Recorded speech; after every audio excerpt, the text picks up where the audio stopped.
राम राम मंडळी. गावगाड्याच्या गोष्टींचा आजचा भाग क्रमांक 93. दूध दुभत्यावरती आज तुमच्याशी बोलायचं आहे. आपल्याला माहिती आहे, पशुधनाचा जो प्रामुख्यानं वापर होतो तो दूध दुभत्यासाठी केला जातो.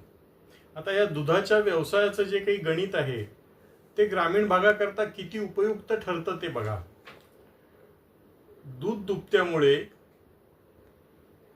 मार्जिनल फार्मर म्हणजे सीमांत शेतकरी, छोटे शेतकरी, महिला यांच्याकरता एक रोजगाराचं मोठं दालन उघडलं जातं.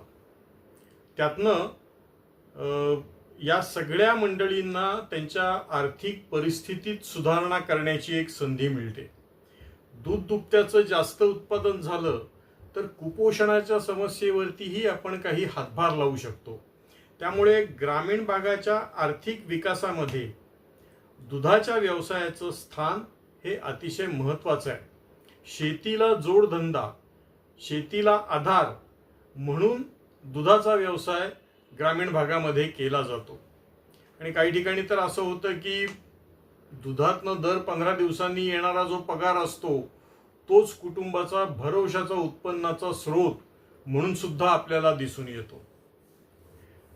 पशुधन कमी होत आहे. दूध दुभत्याची स्थिती काय आहे? आपण देशाचा विचार करू.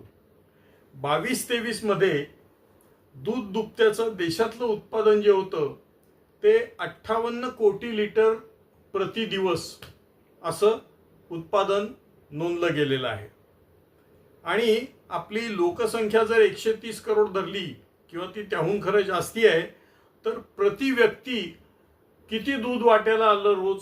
तर 427 ग्रॅम हे प्रति व्यक्ती वाट्याला आलेलं दूध आहे. त्यावेळेचे जे सहकारिता मंत्री होते श्रीयुत अमित शहा, त्यांनी ही आकडेवारी एका भाषणामध्ये सांगितलेली होती. आणि त्यांनी सांगितलं होतं की आता जगात, आपल्या देशात दुसऱ्या श्वेतक्रांतीची गरज आहे. आणि त्या श्वेतक्रांतीमध्ये त्यांनी जे काही एक भविष्यकालीन योजना मांडली होती, व्हिजन मांडली होती, त्यामध्ये असं म्हटलं होतं की त्यांना 2 लाख दुधाच्या डेअऱ्या सुरू करायच्या आहेत. आणि या जर सुरू झाल्या आणि त्या जर इफेक्टिव्हली काम करू लागल्या तर भारत देश जगाच्या दूध उत्पादनाच्या 33% दूध उत्पादन करू शकेल असा विश्वास त्यांनी त्यामध्ये, अशी विजन त्यांनी त्यामध्ये मांडलेली होती. महाराष्ट्रापुरतं बोलायचं झालं तर 21-22 साली महाराष्ट्राचं जे दुधाचं उत्पादन आहे ते 14,304.51 सहस्र टन इतकं उत्पन्न आहे. या आकडेवारीमध्ये आपण नको जायला. मला ही आकडेवारी अशा करता मी सांगतोय की याच्या तुलनेमध्ये तुम्हाला महाराष्ट्रात दूध उत्पादनात अग्रेसर असणारे जिल्हे कोणते आहेत ते मला सांगायचंय. या जिल्ह्यांमध्ये सर्वात वरती 1 क्रमांकाला अहमदनगर जिल्हा आहे. तिथे 2,198,000 टन हे 21-22ला दूध उत्पादन झालेलं होतं. त्याच्या खालोखाल आहे तो पुणे जिल्हा आहे. 1,862,000 मेट्रिक टन दूध पुणे जिल्ह्यात तयार झालेलं होतं. त्याच्या खालोखाल सोलापूर येतो 1,474, कोल्हापूर येतो 1,219 आणि सांगली येतो 1,109. 1,000 लिटर 1,000 टन बरं का. याच्यापेक्षा वरती असलेले हे एवढे जिल्हे आहेत. बाकी सर्व जिल्ह्यांमधलं दुधाचं उत्पादन हे 1,000 टनाच्या खाली नोंदलं गेलेलं आहे. त्यामुळे मला असं म्हणायचं आहे की पशुधनाच्या वाढीमुळे, संवर्धनामुळे दुसरी श्वेतक्रांती आणण्याकरता आपल्याला उपयुक्त ठरू शकेल. त्यायोगे ग्रामीण भागात रोजगाराची निर्मिती होईल, उत्पन्नात वाढ होईल.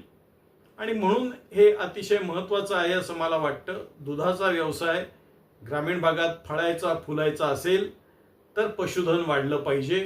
पशुधनाची निगा राखली गेली पाहिजे. आर्टिफिशियल इन्सेमिनेशन्स झाली, कृत्रिम रेतनं झाली पाहिजेत. त्याकरता लागणारी व्यवस्था उभी केली पाहिजे. आणि आणखीन एक महत्त्वाचं असं आहे की जे दूध उत्पन्न होतंय तर सरासरीने काही अभ्यासातनं असं लक्षात आलेलं आहे की फक्त 22% दुधावर प्रक्रिया होते. बाकीचं सर्व दूध हे निव्वळ दूध म्हणून विकलं जातं. जेव्हा दुधावर प्रक्रिया होते तेव्हा दूध उत्पादकाला मिळणारा नफा हा नेहमी जास्त असतो. उदाहरणार्थ नुसतं दूध विकणे आणि दुधाचा खवा करून विकणे, यामध्ये खवा करून विकल्यानंतर उत्पादकाला जास्त पैसे मिळू शकतात. पण आज मात्र ही प्रक्रिया करण्यात केलेलं दूध जे आहे ते फक्त 22% दुधावरती प्रक्रिया केली जाते. बाकी सगळं दूध हे तसंच विकलं जातं. या गोष्टीकडे लक्ष देण्याची गरज आहे. त्याकरता लागणारी संरचना, त्याकरता लागणारं प्रशिक्षण हे दूध उत्पादकांना देण्याची गरज आहे. खरोखरीच त्यावेळी मंत्री महोदयांनी जे सांगितलेलं होतं की दुसऱ्या श्वेतक्रांतीची गरज आहे. आज देशातलं प्रति व्यक्ती दुधाचं कन्झम्पशन हे 427 ग्राम आहे. ते जर वाढवायचं असेल, ते 1 लिटर पर्यंत न्यायचं असेल तर जवळपास दुपटीनं दुधाचं उत्पादन व्हावं लागेल असं या आकडेवारीवरून दिसत आहे.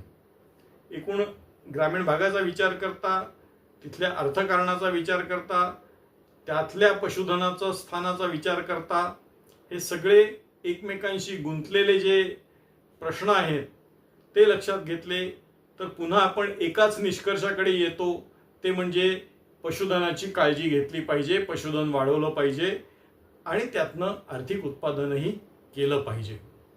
विचार करा.